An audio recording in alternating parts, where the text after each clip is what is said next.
ఏదో జరగబోతుంది, మళ్ళీ యుద్ధం ముదురుతుందా తెలియదు. సిబిఎస్ న్యూస్ వాళ్ళు ప్రొజెక్ట్ చేస్తుందంటే ఇరాన్ మీద దాడుల భయాల నేపథ్యంలో కొంతమంది అమెరికా సైనిక నిఘా అధికారులు తమ మెమోరియల్ డే వారాంత ప్రణాళికలు కూడా రద్దు చేసుకున్నారు అని చెప్తోంది.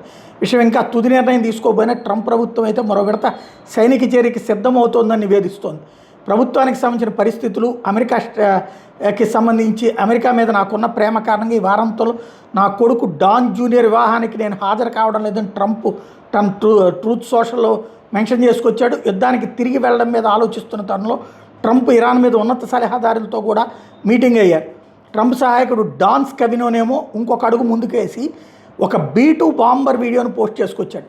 Last year February 20 America Israel Iran మీద దాడి చేసిన ఒక B-2 బాంబర్ వీడియోని డాన్ స్కవినో పోస్ట్ చేయడం అన్నటువంటి సంచలనం సృష్టిస్తుంది. సంథింగ్ మళ్ళీ ఏదో జరుగుతోందన్నటువంటి భయాందోళనలకి కారణమవుతున్నటువంటి పరిస్థితి ఇది.